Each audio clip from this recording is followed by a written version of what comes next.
बिस्मिल्लाहिर्रहमानिर्रहीम। अस्सलाम वालेकुम। मैं हूं आपकी बायो टीचर और आप देख रहे हैं मेरे साथ मेरा यूट्यूब चैनल लर्न बायोट्रिक्स। तो बच्चों, हम पढ़ रहे हैं chapter number 9 from FSc part 1 diversity among animals. Diversity among animals की चैप्टर से हम 3 फाइलम पढ़ चुके हैं, फाइलम पोरिफेरा, फाइलम नाइडेरिया और फाइलम टीनोफोरा। आज का जो हमारा फाइलम है वो है फाइलम प्लैथीहेलमिन्थिस। तो बच्चों, प्लैथीहेलमिन्थिस का क्या मतलब है? प्लैथी का मतलब है फ्लेट, हेलमिन्थिस का मतलब है वॉर्म्स, यानी ऐसे वॉर्म्स जिनकी बॉडी फ्लैट होती है। ये मैंने लिया एक कीड़ा, ये क्या है? इसकी बॉडी गोल है। इसको मैंने मारा चप्पल से तो इसकी बॉडी क्या हो गई? फ्लैट हो गई। अब ये फ्लैट बॉडी वॉर्म है। तो ऐसे हम फाइलम्स में 2 फाइलम्स पढ़ते हैं जिसमें हम वॉर्म्स के बारे में पढ़ते हैं। एक है फाइलम एस्केलमिन्थिस। फाइलम एस्केलमिन्थिस में हम राउंड वॉर्म्स के बारे में पढ़ते हैं, और एक है फाइलम प्लैथीहेलमिन्थिस जिसमें हम फ्लैट वॉर्म्स के बारे में पढ़ते हैं, यानी उनकी बॉडी ऐसे फ्लैटेंड होती है जैसे कि लीफ अगर हम देख लें तो डॉर्सोवेंट्रली क्या होता है? फ्लैटेंड उसका स्ट्रक्चर होता है, ऐसे चिपटी होती है इसकी बॉडी। तो इन ऐसे वॉर्म्स को हम फाइलम प्लैथीहेलमिन्थिस में पढ़ते हैं। तो बच्चों, हम पढ़ चुके हैं 3 फाइलम्स को, फाइलम पोरिफेरा, फाइलम नाइडेरिया और फाइलम टीनोफोरा को। और ये तीनों फाइलम्स कहाँ पे हैं? एक्वेटिक, यानी अभी पानी से बाहर नहीं आए। फाइलम प्लैथीहेलमिन्थिस के कुछ मेंबर्स जो है वो भी एक्वेटिक हैं, लेकिन कुछ मेंबर्स ने सोचा कि बस हम तो बहुत हो गया पानी में रह के, उन्होंने निकलना चाहा पानी से, तो वो बन गए एंडोपैरासिटिक, यानी वो औरों की बॉडी में रहने लगे। पानी से तो निकल गए लेकिन औरों के लिए मुसीबत बन गए। सो प्लैथीहेलमिन्थिस के कुछ मेंबर्स तो एक्वेटिक हैं और कुछ मेंबर्स जो है वो एज अ पैरासिटिक, एंडोपैरासिटिक रहते हैं। अब नेक्स्ट कैरेक्टरिस्टिक इसकी क्या है फाइलम्स की? अब इसके बाकी कैरेक्टरिस्टिक क्या है? सिमेट्री को अगर हम देखें, सिमेट्री तो कौन सी सिमेट्री होती है? इसमें बायलिटरल, पहली दफ़ा इसमें बायलिटरल सिमेट्री आई है। बायलिटरल सिमेट्री यानी इसके बॉडी को हम सपोज ये कोई मेंबर्स हैं जिसे हम प्लेनेरिया बोलते हैं, जो कि फाइलम प्लैथीहेलमिन्थिस का मेंबर है। इसको हम एक प्लेन से 2 बराबर हिस्सों में डिवाइड कर सकते हैं। इसको अगर हम चाहें यहाँ से तो इसको बराबर हिस्सों में डिवाइड नहीं कर सकते, इसको अगर हम चाहें यहाँ से काटें तो इसको बराबर हिस्सों में डिवाइड नहीं कर सकते। एक ही प्लेन से हम इसको डिवाइड कर सकते हैं 2 बराबर हिस्सों में, इसलिए इसकी सिमेट्री क्या है? बायलिटरल सिमेट्री। यानी पहली दफ़ा जो 3 फाइलम हमने पढ़े हैं तो इसमें बायलिटरल सिमेट्री आ गई है। थर्ड हम पढ़ते हैं जर्म्स लेयर।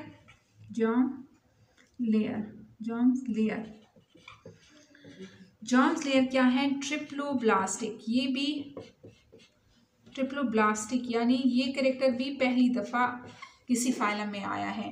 पिछले जो 3 फाइलम्स हम पढ़ चुके हैं, एक में तो कोई जर्म्स लेयर है ही नहीं जो पोरिफेरा है। फाइलम नाइडेरिया और फाइलम टीनोफोरा में हमने पढ़ा है डिप्लोब्लास्टिक, यानी 2 जर्म्स लेयर हैं। इसमें 3 जर्म्स लेयर यानी एक्टोडर्म, मेसोडर्म और एंडोडर्म है। फोर्थ अगर हम देखें बॉडी प्लेन, बॉडी प्लेन क्या है? इनकम्प्लीट एलिमेंट्री कैनाल, यानी इसका भी जो एलिमेंट्री कैनाल है उनकी जो ओपनिंग है वो एक ही है, यानी माउथ और एनस दोनों प्रेजेंट नहीं है, जस्ट माउथ है। तो एक ही ओपनिंग है, इसलिए इसका जो एलिमेंट्री कैनाल है वो इनकम्प्लीट है। बॉडी प्लेन है वो इनकम्प्लीट एलिमेंट्री कैनाल है इसका। और इसका जो मेंबर है, एक क्लास है जिसका मेंबर है टेपवॉर्म, उसमें कोई एलिमेंट्री कैनाल नहीं पाया जाता, कोई माउथ नहीं है, कोई एलिमेंट्री कैनाल नहीं है, कोई एनस नहीं है। उसकी वजह भी मैं बता दूंगी। थर्ड हम देखते हैं level of organisation. 5th number पे लेवल ऑफ ऑर्गेनाइजेशन।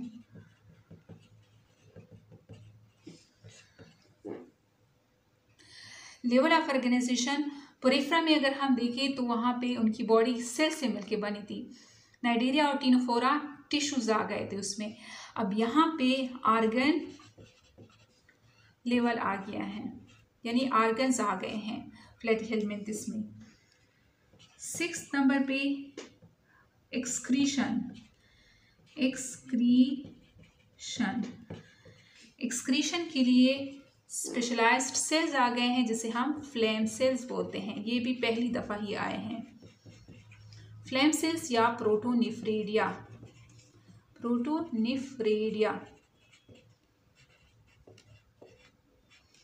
ये आ गए हैं। 7 नंबर पे क्या रहता है? 7 नंबर पे इसको अगर हम देखें, न्यूरॉन्स। बच्चों पेरिफेरा में कोई न्यूरॉन्स नहीं थे। नाइजीरिया और टीनोफोरा में सैंपल न्यूरॉन्स आ गए थे। यहाँ पे लेडर लाइक नर्व सिस्टम आ गया है।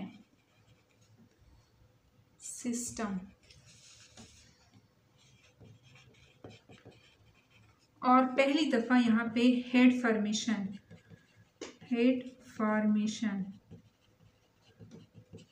यानी सिफिलाइजेशन जिसे हम बोलते हैं। तो ये इसके स्पेशलाइज्ड कैरेक्टरिस्टिक हैं। ये आप लोग क्लिक कर लें। आगे फिर क्लासेस देख लेते हैं कि क्लासेस में क्या है और कितनी क्लासेस हैं इसकी। ये आप लोग क्लिक कर लें। मैं बता देती हूँ।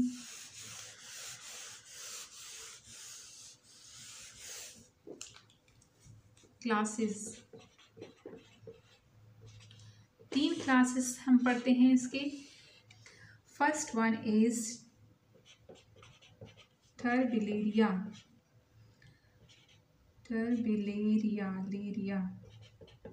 इसमें हम प्लेनेरिया पढ़ते हैं, प्लेनेरिया का मेंबर पढ़ते हैं। सेकंड वन इज ट्रीमाटोडा,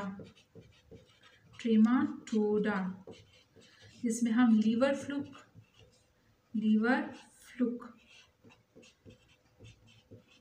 के बारे में पढ़ते हैं। और थर्ड वन इज सिस्टोडा, जिसमें हम टेपवॉर्म के बारे में पढ़ते हैं, टेपवॉर्म। तो बच्चों इन 3 क्लासों को हम थोड़ा करके हम अलग से पढ़ लेते हैं। टर्बिलेरिया में हम प्लेनेरिया पढ़ते हैं। प्लेनेरिया के कैरेक्टरिस्टिक देख लेते हैं और इसका स्ट्रक्चर देख लेते हैं फर्स्ट ऑफ ऑल, और इसका लाइफ साइकिल भी देख लेते हैं। तो ये मैं मिटा देती हूँ। टर्बिलेरिया देख लेती हूँ। टर्बिलेरिया,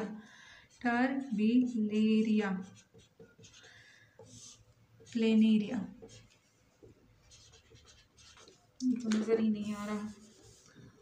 में हम प्लेनेरिया को डिस्कस करते हैं। प्लेनेरिया क्या है? प्लेनेरिया प्लैटी हेलमिंथिस के क्लास टर्बिलेरिया से बिलोंग करता है। और ये क्या होता है? एक्वेटिक। ये मेंबर जो है ये एक्वेटिक होता है। ये टर्बिलेरिया की जो क्लास है इसके मेंबर्स एक्वेटिक होते हैं और फ्रेश वाटर में रहते हैं। Fresh water. अब इसका अगर हम स्ट्रक्चर देखें प्लेनेरिया का, तो प्लेनेरिया का जो स्ट्रक्चर है वो कुछ इस तरह का होता है। इसकी बॉडी है प्लेनेरिया की। ये आई स्पॉट है, ये आईज नहीं है बल्कि आई स्पॉट है। और ये इसका, ये मैं लिख लेती हूँ, आई स्पॉट। और ये इसका डॉर्सल स्ट्रक्चर है, डॉर्सल साइड है, डॉर्सल साइड। और इसको अगर हम यहाँ से उठा लें, इसका ये जो पिछला वाला हिस्सा है इसको अगर हम उठा लें और थोड़ा नीचे देख लें तो इसका स्ट्रक्चर कुछ ऐसे नज़र आएगा हमें। ये हमने उठा लिया इसका पिछले वाला हिस्सा,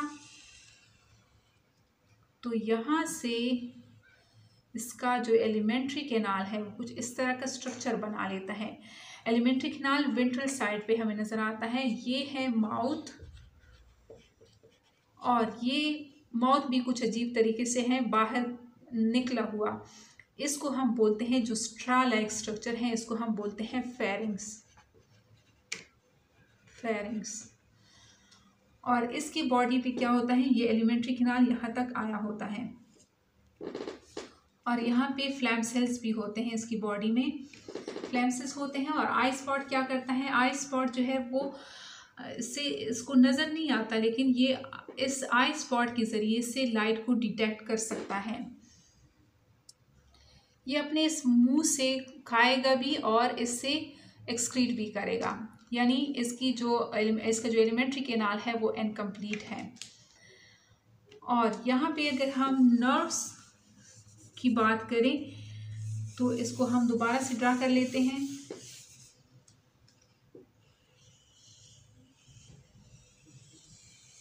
ये इसकी प्लेनेरिया की बॉडी है। ये थोड़ा सा 3D में बना लेते हैं। ये आई स्पॉट है।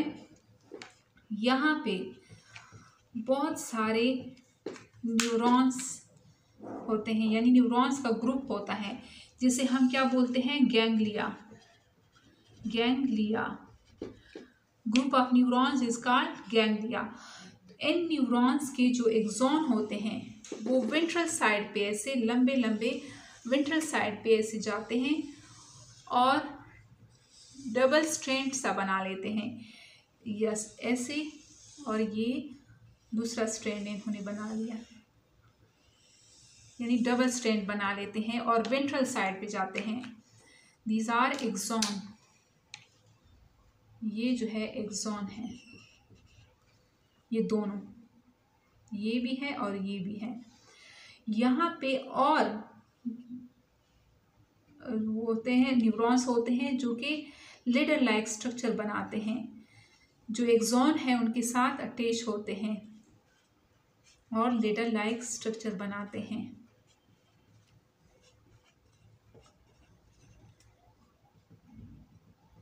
इसलिए इनके जो नर्व कार्ड हैं या नर्व सेल्स हैं उनको हम क्या बोलते हैं, nerve ladder like neuron system. Ladder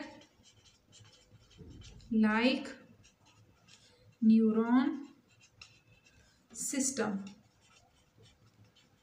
क्योंकि ये ऐसे लग रहा है जैसे सीढ़ी है। और ये कैसे होता है, ये वेंट्रल होता है, यानी एक्सॉन जो है वो वेंट्रल साइड पे होते हैं। और गैंग्लियोनेटेड होता है, गैंग्लियोनेटेड यानी ग्रुप की फॉर्म में होता है। और डबल होता है, जो एक्सॉन होते हैं वो डबल स्ट्रैंड में ऐसे जाते हैं। और सॉलिड होता है। ये इसका स्पेशल कैरेक्टरिस्टिक है इसकी, जो प्लेनेरिया की, यानी लेडर लाइक न्यूरॉन सिस्टम इसके पास आ गए हैं। पहले फाइलम पोरिफेरा में कोई नर्व सेल्स नहीं थे, फाइलम नाइडेरिया और टिनोफोरा में आ गए थे, लेकिन वो इतने स्पेशलाइज नहीं थे। यहाँ पे ये थोड़े से एडवांस्ड हो गए हैं। अब प्लेनेरिया का जो खास फीचर है, प्लेनेरिया का जो खास फीचर है वो है रीजेनरेशन। ये मैं मिटा देती हूँ। रीजेनरेशन, एक प्लेनेरिया को अगर हम काट दें, रीजेनरेशन,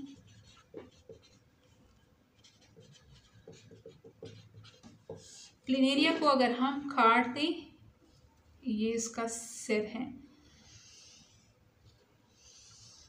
यहाँ से अगर हम काट दें तो ये बहुत अजीब तरीके से एक और प्लेनेरिया बना लेता है। यहाँ से अगर हम इसको काट लें तो ये यहाँ से भी प्लेनेरिया बना लेता है, और यहाँ से भी अगर हम काट लें तो ये यहाँ से भी प्लेनेरिया बना लेता है, बहुत अजीब तरीके से। तो ये क्या है, इसमें खास जो रीजनरेशन जो है, रीजनरेशन पावर वो सबसे ज़्यादा इस प्लेनेरिया में होती है। रीजनरेशन जो है वो फाइलम पोरिफेरा में होती है, लेकिन इतनी ज़्यादा नहीं। इसको खास हाईलाइट किया गया है। रीजनरेशन जो है वो प्लेनेरिया में बहुत ज़्यादा होती है, यानी इसको जहाँ से काटो ये और प्लेनेरिया बना लेता है, इसको काटो तो और प्लेनेरिया बना लेता है। तो रीजनरेशन का पावर इसके पास बहुत ज़्यादा है। अब रिप्रोडक्शन देख लेते हैं कि रिप्रोडक्शन किस तरीके से होती है इसमें। रिप्रोडक्शन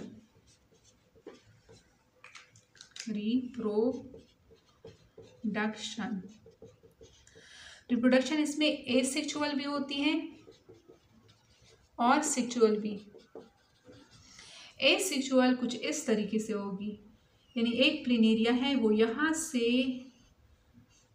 से अपनी बॉडी से ऐसे एक और प्लेनेरिया बना लेता है, ऐसे ये फिर अलग हो जाते हैं। ये एक प्लेनेरिया है और इसकी बॉडी से एक और प्लेनेरिया बन गया है।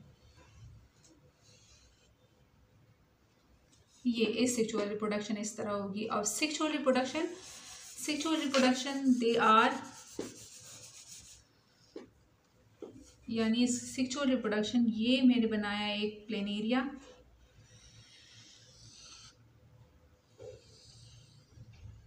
ये इसका क्या है, अगर ये हम उठा ले इसका ये साइड, तो यहाँ से एक और प्लेनेरिया हम बना लेते हैं।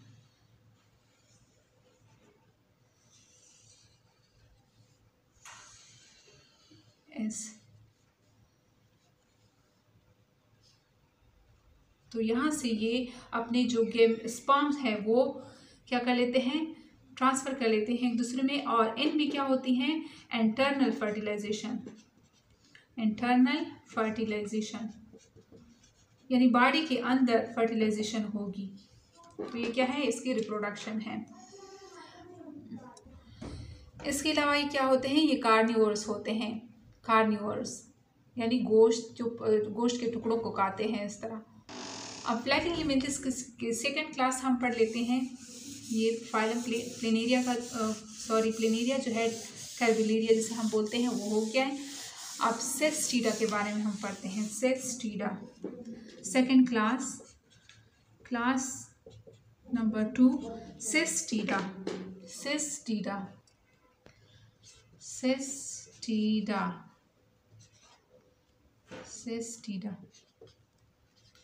सिस्टीडा में हम टेप वॉर्म पढ़ते हैं। टेप वॉर्म का किस्सा ही कुछ अजीब सा है। टेप वॉर्म में नो एलिमेंट्री कैनाल,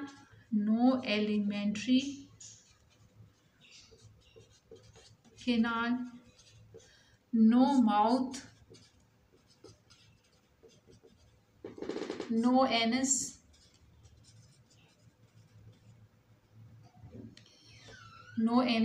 और ये जो है ये वाटर से बाहर निकल के क्या हुआ, एंडोपेरासाइट।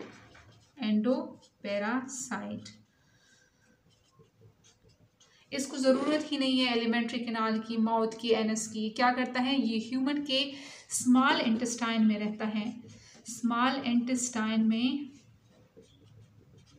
रहता है। और वहाँ से डाइजेस्टेड फूड को थ्रू बॉडी सरफेस क्या करता है, एब्जॉर्ब करता है। तो इसको एलिमेंट्री कैनाल या माउथ की क्या ज़रूरत है, तो एब्जॉर्ब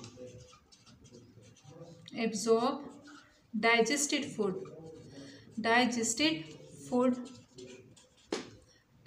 फूड ऑफ ह्यूमन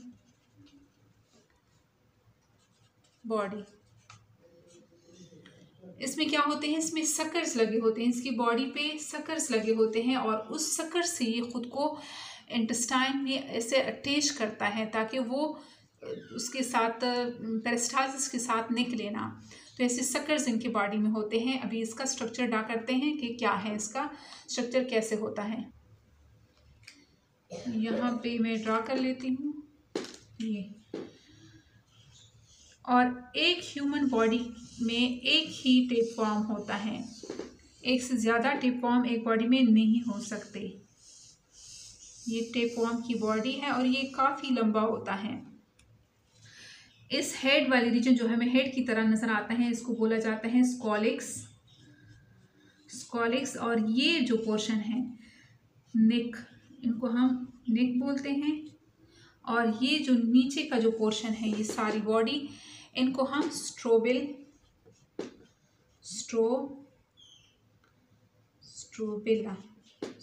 बोलते हैं। इनकी बॉडी सेगमेंटेड होती है, ऐसे सेगमेंट होते हैं इनकी बॉडी पे। और ये ट्रू सेगमेंट नहीं है।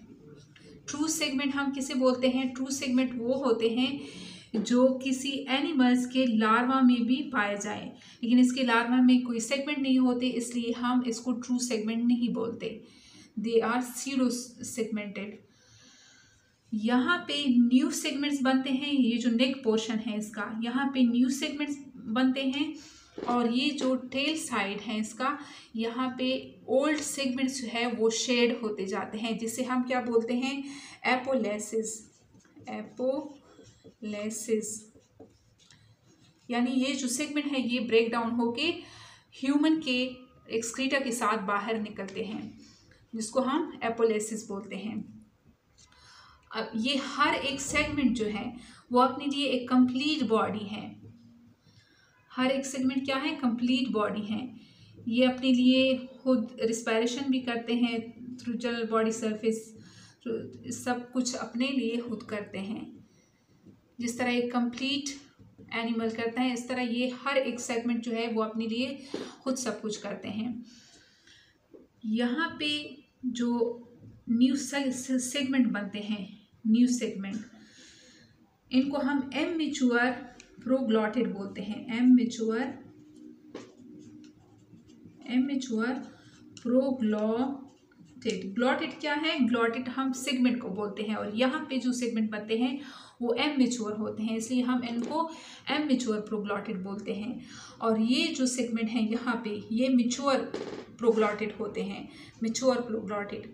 और यहाँ पे जब इनके बॉडी के अंदर टेप फॉर्म जो होता है वो एक ही बॉडी के अंदर होता है, तो इस टेप फॉर्म में सेल्फ फर्टिलाइजेशन होती है, नो क्रॉस फर्टिलाइजेशन, यानी इसकी बॉडी जो है इसको दूसरा टेप फॉर्म मिलता ही नहीं है, तो इसमें क्या होगी, सेल्फ फर्टिलाइजेशन होगी।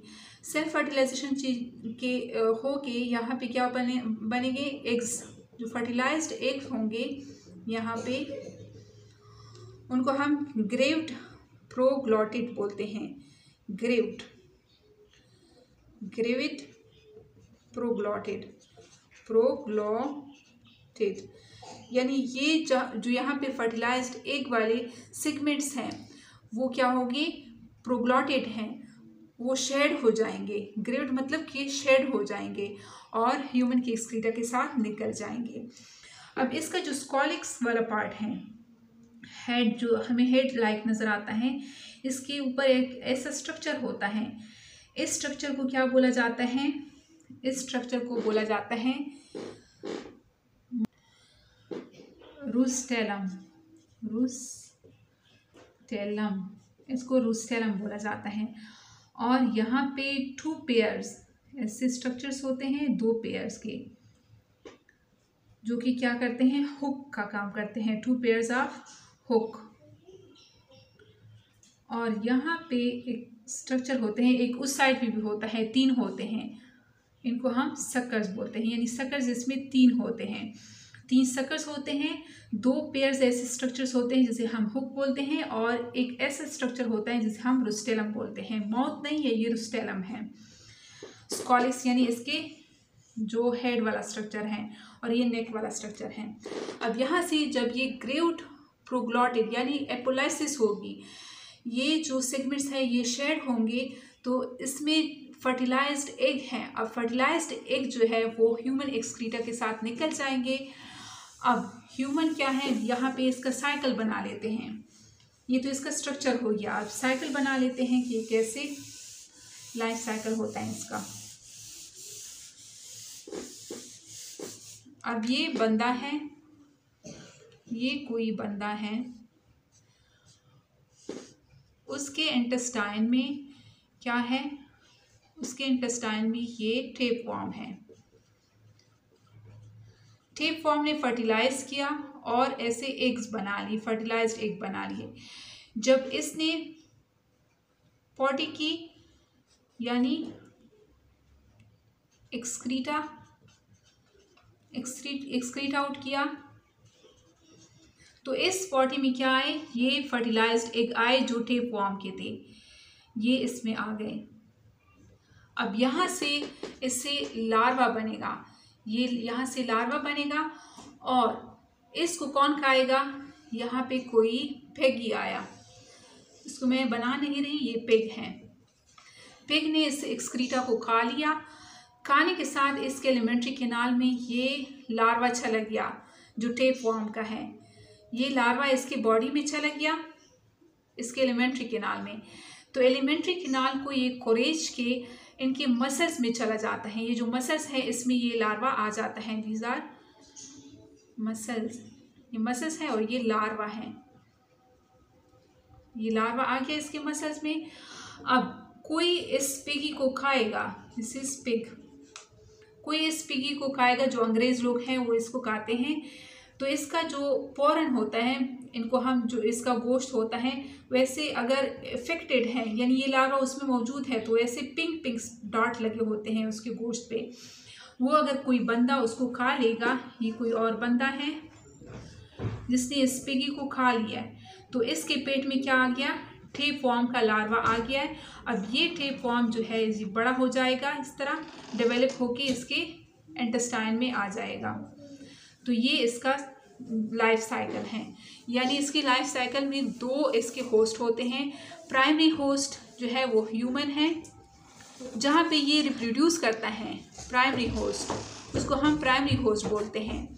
और जहाँ पे ये आ जाता है तो इसको हम सेकेंडरी होस्ट बोलते हैं। पिग जो है इसका सेकेंडरी होस्ट है और ह्यूमन जो है इसका प्राइमरी होस्ट है। तो ये है सिस्टीडा का लाइफ साइकिल। अच्छा, तो यहाँ पे दो लार्वास बनते हैं, यानी ये लार्वा जो उसके साथ आए हैं, जो फर्टिलाइज्ड एग आए हैं ह्यूमन के एक्सक्रीटा के साथ, यहाँ पे जो लार्वा आए हैं उनको हम बोलते हैं हेक्साकैंथ लार्वा, हेक्साकैंथ लार्वा। और ये जो हेक्साकैंथ लार्वा एक्सक्रीटा के साथ पिग ने खा लिया है और पिग की बॉडी में जो डेवलप हुआ है उस लार्वा को हम बोलते हैं, यानी जो पोर्क के साथ होता है, यानी इसके गोश्त में जो पोर्क होता है इसके गोश्त में, उसको हम बोलते हैं सिस्टीसर्कस लार्वा, सिस्टीसर्कस लार्वा।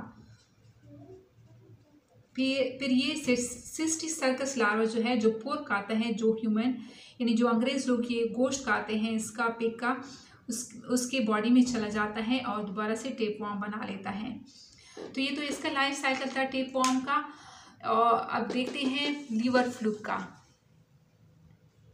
इसको मैं मिटा देती हूँ। थर्ड क्लास जो हम पढ़ते हैं वो है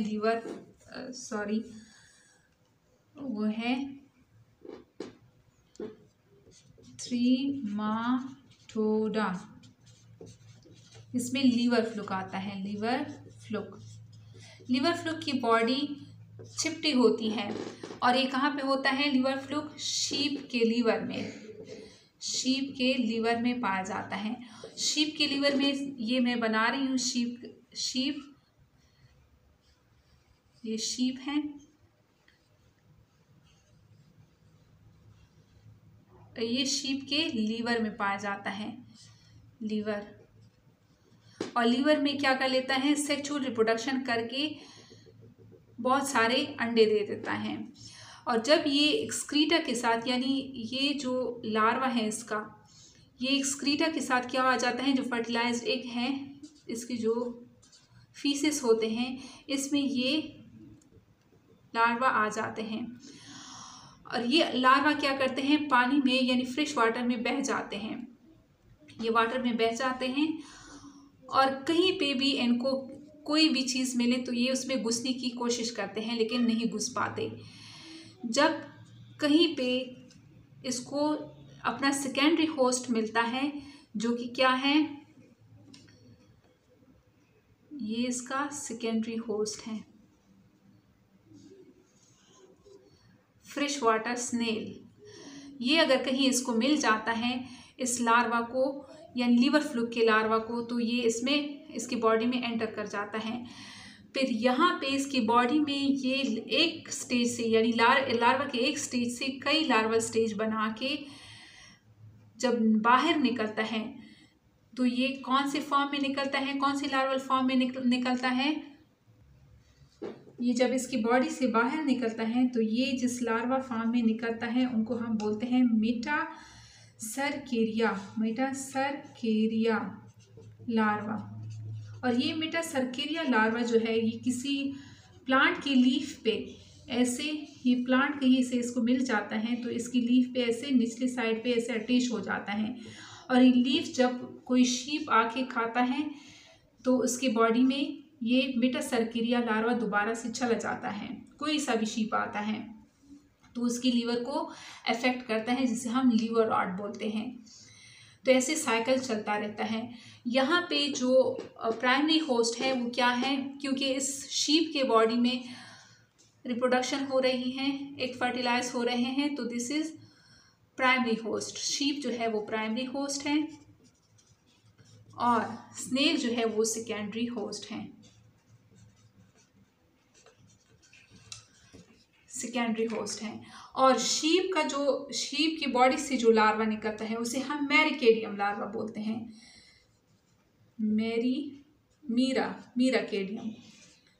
मीराकेडियम लार्वा। जो स्नेल की बॉडी से निकलता है उसे हम मेटासर्किरिया लार्वा बोलते हैं और जो शीप के बॉडी से निकलता है उसे हम मेराकेडियम लार्वा बोलते हैं। तो ये ऐसे अपना लाइफ साइकिल कंप्लीट करता है। तो अच्छा बच्चों, टाइम कम है। ये लीवर फ्लू का स्ट्रक्चर है। ये एंटीरियर सकर है, 2 सकर होते हैं और ये एसिटाब्यूलम इसको बोलते हैं, ये दूसरा सकर है। ये एलिमेंट्री कैनाल है, ये इसका माउथ होता है जिसे हम एनएसपी बोलते हैं और लीफ लाइक स्ट्रक्चर होता है इसका, और ये शीप के लीवर को इफेक्ट करता है। उम्मीद करती हूँ बच्चों आप लोग को समझ में आ गया होगा। मिलते हैं नेक्स्ट लेक्चर में। अल्लाह हाफिज़।